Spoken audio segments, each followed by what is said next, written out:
So, welcome everyone once again in chapter number 4 of Geography, Structure and Composition of the Atmosphere. So, atmosphere क्या है? Atmosphere, it is a blanket of air that surrounds the earth, and it is divided into four layers. Here you can see four layers of the atmosphere: troposphere, stratosphere, mesosphere and thermosphere. उसके बाद एक और layer है, that is called the exosphere, and after that the space starts. So density of air decreases as we move upwards. जैसे जैसे हम atmosphere में ऊपर की तरफ जाते हैं अर्थ को छोड़ के, वैसे वैसे जो है जो डेंसिटी है एयर की वो कम होती चली जाती है. सबसे पहली जो हमारी लेयर है ट्रोपोस्फेयर है. इसके सारी की सारी वेदर रिलेटेड जो एक्टिविटीज हैं, इवेंट्स हैं, वो यहीं पर होते हैं. उसके बाद है हमारी स्ट्रेटोस्फेयर जो कि सेकंड लेयर है. Here you can see stratosphere. So troposphere आपकी 8 से लेके 8 टू 16 किलोमीटर तक एक्सटेंड करती है. Then stratosphere it extends from 12 to 50 kilometers. Now in stratosphere you will find another very important layer of very rare gas which is called the ozone layer. Okay, so it protects us from the ultraviolet radiation of the sun. It absorbs the ultraviolet radiation. In troposphere, as you move high in the atmosphere, the temperature decreases. In stratosphere, as you move high in the atmosphere, the temperature increases. जो second layer है stratosphere, इसमें जैसे जैसे आप height में जाते हो तो आपकी जो जितने भी आपकी जो हीट है, ठीक है, टेम्परेचर है, वो इंक्रीज होना स्टार्ट हो जाता है. ये स्ट्रेटोस्फेयर क्लाउड फ्री जोन है.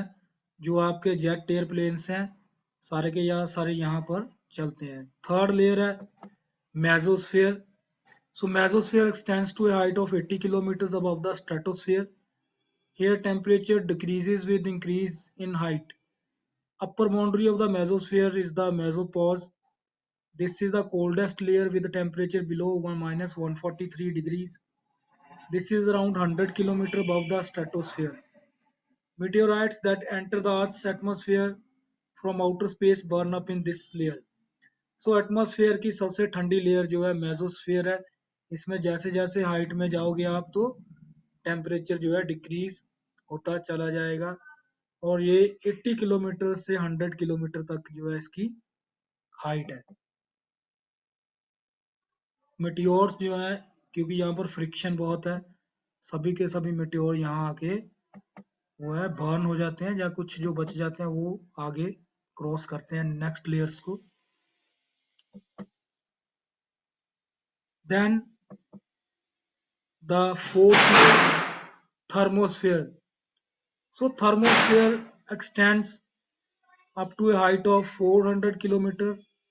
This layer is also known as ionosphere and is characterized by a rapid rise in temperature with increasing altitude. This layer contains ions which reflect radio waves to the earth, making wireless communication possible. In the upper part of this layer, brightly colored lights known as aurora borealis are produced. ठीक है. Thermosphere है, इसको ionosphere भी बोलते हैं क्योंकि यहाँ पर कुछ चार्ज पार्टिकल्स होते हैं जिनको हम आयंस बोलते हैं. ये आयंस का काम क्या है कि ये रेडियो वेव्स को रिफ्लेक्ट कर सकते हैं. यही कारण है कि हमारी जो सैटेलाइट्स हैं या वायरलेस कम्युनिकेशन है अर्थ के ऊपर वो पॉसिबल हो पाता है. इसके आयनोस्फेयर या थर्मोस्फेयर के भी जो अपर पार्ट है, अपर लेयर है, वहां पर आपको ब्राइट कलर की लाइट्स प्रोड्यूस होती दिखाई देंगी. ठीक है, वो किस वजह से होती हैं? वहां पर जो है डस्ट है, मीटियोराइट डस्ट है, जो कि उसको जो सन की लाइट है उसको रिफ्लेक्ट करती है. Then the last layer exosphere. Exosphere extends to a height of about 1600 km and merges into outer space. The thin air in this layer contains helium and hydrogen. Ultraviolet rays fill this layer and faint glows called zodiacal light, which occur due to sunlight reflected from particles of meteorite dust originate in this layer. So यहाँ से भी lights जो है reflect करती है सन की. ठीक है, एक्सोस्फीयर में कुछ मेटेओराइट पार्टिकल्स रहते हैं, डस्ट रहती है. So these were the four layers, and fifth layer which we added is just the exit point of the atmosphere or the earth. Okay, now what is the importance of the atmosphere? So ये जो atmosphere है, ठीक है, इसकी importance क्या है? Now atmosphere means the blanket of air. And what is air? Air means a mixture of gases. So in air you will find 78% nitrogen, 21% is oxygen, and the rest are the other gases. Okay, so most part of the air or atmosphere is made up of nitrogen and oxygen. Now let's discuss the importance of the atmosphere. So it acts as a protective layer against intense heat and cold, thereby moderating temperatures on Earth. सो अर्थ को बहुत ज़्यादा cold से, बहुत ज़्यादा hotness से बचाने में ये लेयर या एटमॉस्फेयर मदद करता है, ये हमें प्रोटेक्ट करता है. It contains carbon dioxide which is used in the process of photosynthesis by the plants to produce food. इसके अंदर कार्बन डाइऑक्साइड है, ठीक है, जिसको कि जो हमारे प्लांट्स हैं वो यूज करते हैं अपना फूड प्रोड्यूस करने में by the process of photosynthesis. It contains oxygen and nitrogen which are essential for life on earth. So मैंने जैसे आपको बताया कि यहाँ पर जो है मेन जो गैसेस हैं एटमॉस्फेयर में वो ऑक्सीजन है, नाइट्रोजन है. So oxygen is very important for the survival of all living organisms, because specially human beings अगर ऑक्सीजन नहीं होगी तो ब्रीथ नहीं कर पाएंगे. All organisms use oxygen for breathing. It contains water vapor which brings precipitation and influences various weather activities on earth. यहाँ पर water vapours हैं एटमॉस्फेयर में जिसकी वजह से जो है प्रेसिपिटेशन होती है और भी वेदर रिलेटेड एक्टिविटीज परफॉर्म होती हैं या इन्फ्लुएंस होती हैं इसकी वजह से.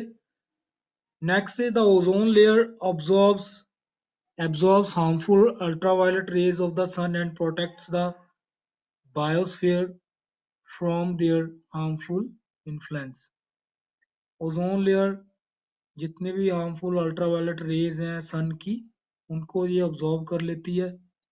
ठीक है, सो ओजोन लेयर कहाँ पर थी? स्ट्रेटोस्फेयर में. सो इस तरह से ये जो एटमॉस्फेयर है ये अर्थ के ऊपर रहने वाले हर तरह की लाइफ की सर्वाइवल के लिए जो बहुत जरूरी है.